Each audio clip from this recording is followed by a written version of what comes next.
Hi everyone, welcome back to my channel study with Ashish. तो जैसा कि आप सभी लोग जानते हैं, बिहार शिक्षक भर्ती में आज हमारे सामने एक एग्ज़ाम हो चुका है फर्स्ट मीटिंग का। उसके जीएस के जो क्वेश्चंस आए हैं यहाँ पर उसका पूरा सोल्यूशन आपको मिलेगा। तो जीएस के जो 40 मार्क्स हैं उसके पूरे सोल्यूशन के लिए आप इस वीडियो को देख सकते हैं। बाकी और सभी जो आंसर की हैं वो जल्द से जल्द चैनल पर अपडेट की जाएंगी। तो चलिए एक बार आप सभी लोग अपना आंसर मिला लीजिए और इसमें एक्यूरेसी 99% होगी, ये मान के चलिएगा। 1% की गुंजाइश हो सकती है, अन्यथा सभी क्वेश्चंस आपको जो बताए जाएंगे वो एकदम करेक्ट होंगे। तो चलिए वीडियो की शुरुआत करते हैं। अभी तक आपने मेरे चैनल को सब्सक्राइब नहीं किया तो कर लीजिएगा, वीडियो को लाइक कर लीजिएगा। देखिए पहला आंसर जो दिया गया है, हाल ही में ताइवान के राष्ट्रपति निर्वाचित लाई चिंगते को उनकी चुनावी जीत पर बधाई देने के बाद किस देश की सरकार ने फिलीपींस राष्ट्रपति फर्डिनांड मार्केस जूनियर को आग से ना खेलने की चेतावनी दी है? तो किसने दी है? बीजिंग ने। यहाँ पर चीन ऑप्शन सही होगा इसमें। तो चलिए नेक्स्ट देख लेते हैं। सभी लोग के सेट में जो जो आंसर होगा मिला लीजिएगा। विश्व आर्थिक मंच WEO के फोरम के संस्थापक कौन थे, जिसकी 54वीं वार्षिक बैठक जनवरी 2024 में दावोस स्विट्जरलैंड में हुई थी? तो क्लास श्वाब, ठीक है ना। यहाँ पर इनका ध्यान नाम याद रखिएगा आप सभी लोग। नेक्स्ट क्वेश्चन पर हम बढ़ते हैं। भारत में निम्नलिखित में से किस देश में फरवरी 2024 दूसरे सप्ताह में अपना एकीकृत भुगतान इंटरफेस UPI सिस्टम लॉन्च किया? तो कहाँ किया है? श्रीलंका में लॉन्च किया है, ठीक है ना। इस क्वेश्चन को श्रीलंका करेक्ट आंसर होगा। तो चलिए नेक्स्ट देख लेते हैं हम। ये करेंट्स के सारे क्वेश्चन हैं जो कि आपको सभी क्वेश्चंस लगभग पेड क्विज में मिले होंगे। भारत के निम्नलिखित में से किस राज्य ने 6 फरवरी 2024 को राज्य विधानसभा में समान नागरिक संहिता UCC 2024 विधेयक पेश किया था? तो इसका सही आंसर हो जाएगा उत्तराखंड। तो इसमें से कोई भी नहीं, हाँ, उपयुक्त में से कोई नहीं इसका सही जवाब होगा। तो चलिए नेक्स्ट क्वेश्चन देख लेते हैं हम। CAR-T सेल थेरेपी, जिसे हाल ही में भारत के दवा नियामक द्वारा अनुमोदित किया गया, रोगी की प्रतिरक्षा प्रणाली को आनुवंशिक रूप से प्रोग्राम करके किस बीमारी से लड़ने के लिए एक अग्रणी उपचार किया गया? तो कैंसर की बीमारी से लड़ने के लिए किया गया होगा। इसका आंसर कैंसर होगा, करेक्ट आंसर। तो इसको मिला लीजिएगा। और जिस सेट में जो भी क्वेश्चन होगा ये वहाँ से आप देख कर अपना आंसर टिक लगा सकते हैं। उस ब्रिटिश गिटार वादक का नाम बताइए जिसे जाकिर हुसैन और 3 अन्य भारतीयों के साथ दिस मूवमेंट पर सर्वश्रेष्ठ वैश्विक संगीत एल्बम का ग्रैमी पुरस्कार जीता है? तो जॉन मैक्लॉन्गिन, इन्हीं को मिला हुआ है अवार्ड, याद रखिएगा ये सर नाम इनका। और इधर से देख लेते हैं, बाल्टोरो हिमनत की अवस्थित कहाँ पर है? तो काराकोरम में है, ठीक है ना। ये आंसर देख लीजिएगा। ऐसे एक एक करते हुए साथ आगे बढ़ते हैं। बिहार द्वारा दक्ष मिशन, तो आप सभी लोग जानते हैं कि शैक्षणिक रूप से कमज़ोर बच्चों के लिए शुरू किया गया है। तो इसका ऑप्शन नंबर B सही हो जाएगा। फिर यहाँ पर हम चलते हैं आगे। देखिए क्वेश्चन नंबर 40 इधर देख लेते हैं। केंद्रीय उच्च भूमि के संबंध में निम्नलिखित कथनों पर विचार करिए। तो इसमें अरावली से भी घिरा है, ये पश्चिमी भाग मालाबार पठार की तरफ भी है। तो इसका आंसर हो जाएगा उपयुक्त में से एक से अधिक, ऑप्शन नंबर D इसमें सही हो जाएगा। अब हम पढ़ते हैं, इस क्वेश्चन की तरफ आगे बढ़ते हैं। ओडिशा में गुप्तेश्वर शिव मंदिर से सटा प्रसिद्ध गुप्तेश्वर वन, जिसे हाल ही में चौथा जैव विविधता विरासत घोषित किया गया है, तो कौन सा है? कोरापुट, ये नाम इसका कोरापुट, ऑप्शन नंबर B सही होगा इसमें। चलिए नेक्स्ट देख लेते हैं। यहाँ पर हम 1857 के विद्रोह के मध्य नाना साहेब को अपने आप को मुगल सम्राट घोषित किया गया। तो इनको क्या घोषित किया था इन्होंने? नाना साहब ने पेशवा, ठीक है ना, अब मुगल सम्राट के सामने। नेक्स्ट क्वेश्चन की तरफ हम बढ़ते हैं। किन्होंने गलती से लेफ्टिनेंट एयरस्ट की हत्या कर दी थी? तो ये दोनों सगे भाई थे, दामोदर एवं बालकृष्ण, इन्होंने ही हत्या कर दी थी गलती से। नेक्स्ट क्वेश्चन की तरफ देखते हैं हम। किस मुस्लिम स्वतंत्रता सेनानी को भाईचारा एवं एकता दर्शाने हेतु गोल्डन टेम्पल की चाबियाँ दी? देखिए यहाँ पर नाम आता है सैफुद्दीन किचलू का, लेकिन बहुत सारे लोग दूसरा ऑप्शन बताते हैं। तो अकॉर्डिंग टू मेरे होगा, बाकी BPSC जब आंसर की जारी कर देगा तो आपको देखने को समझ में आ जाएगा। हालांकि यही मोस्ट ऑफ जगह आपको मिलेगा। नेक्स्ट क्वेश्चन की तरफ हम देखते हैं।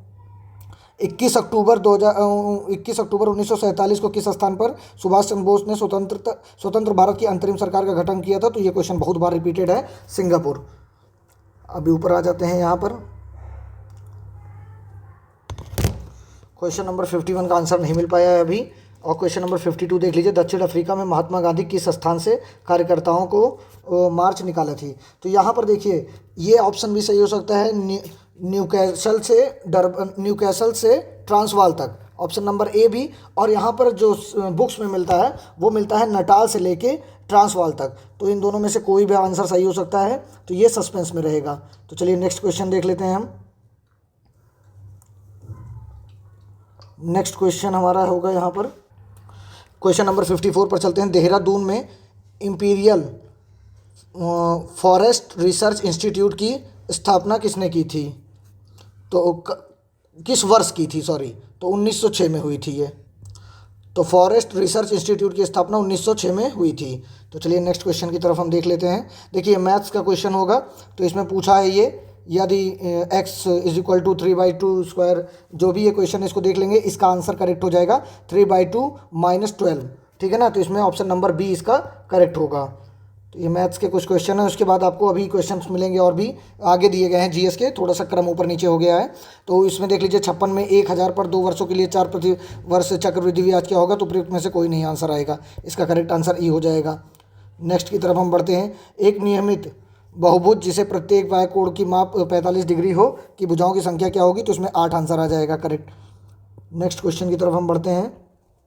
क्वेश्चन नंबर 58 नहीं हो पाया है, क्वेश्चन नंबर 59 देख लेंगे।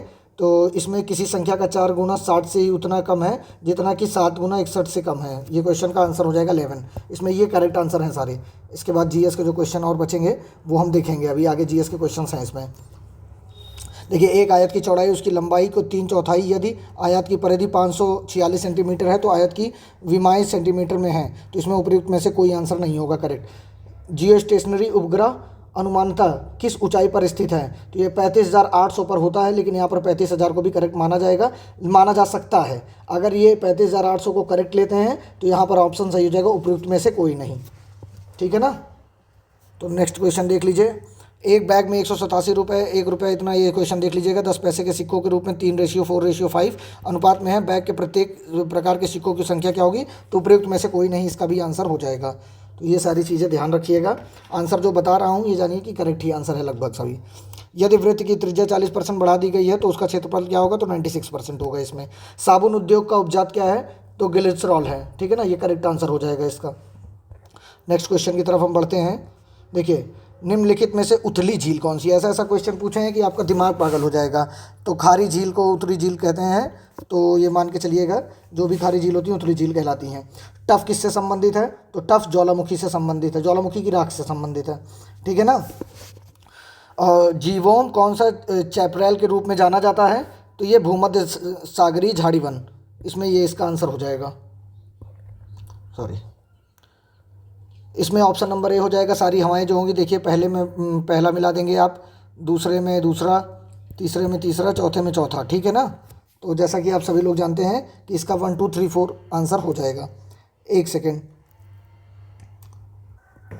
सॉरी, इसमें ए नहीं होगा, इसमें होगा डी 4 3 2 1। ये मैंने यहाँ पर मैच कर दिया है। तो चीनी कौन सी है? बर्फ़ खाने वाली हवा, क्योंकि बहुत ज़्यादा गर्म चलती है। घाटी हवा दैनिक हवा होगी। फौन हवा जो गर्म स्थानीय हवा होगी। मिस्ट्रल ठंडी हवा। तो ऑप्शन नंबर सी यहाँ पर है, पहले में चौथा, तीसरा, दूसरा, पहला, ये हो जाएगा। यहाँ पर मैंने उल्टा बता दिया था, तो ये इसका आंसर हो जाएगा। तो चलिए नेक्स्ट आगे बढ़ते हैं हम। टफ मैंने आपको बता ही दिया है। अब मरुद्भिद निम्नलिखित में से किस वन में पाए जाते हैं? तो मरुस्थली वन में पाए जाते हैं, ये इसी से संबंधित है एकदम। तो नेक्स्ट क्वेश्चन की तरफ हम चलते हैं। देखिए ये जो ट्यूब वाला है ये क्वेश्चन अभी नहीं मिल पाया है, जैसे मिल पाएगा अपडेट कर दिया जाएगा। पाचन के बाद प्रोटीन किस में परिवर्तित हो जाता है? तो अमीनो एसिड में परिवर्तित हो जाता है, तो ये ध्यान रखिएगा। तो नेक्स्ट क्वेश्चन हम देखते हैं कि रक्त में कौन सा तरल माध्यम होता है? तो प्लाज्मा तरल माध्यम होता है, प्लविका। तो ऑप्शन नंबर बी इसका सही हो जाएगा। बाकी सभी लोग जिस भी आंसर से अपना सेट मैच कर रहे होंगे उससे आप देख लीजिएगा। तो एमिनो एसिड इसमें बता दिया, इसका आंसर जैसे मिलेगा अपडेट कर दिया जाएगा आपको। बाकी ये लास्ट क्वेश्चन जो है, इकोसिस्टम में बैक्टीरिया किस रूप में क्रियाशील होते हैं? तो अपघटक के रूप में होते हैं इसमें। तो ये सारी चीज़ें हो गई आज के, जितना भी क्वेश्चन था इसको करा दिया गया है। अब आप सभी लोग एक बार मैच कर लीजिएगा कितना नंबर आ रहा है, इसको आप सभी लोग बताइएगा किसमें, कमेंट सेक्शन में। Thank you so much.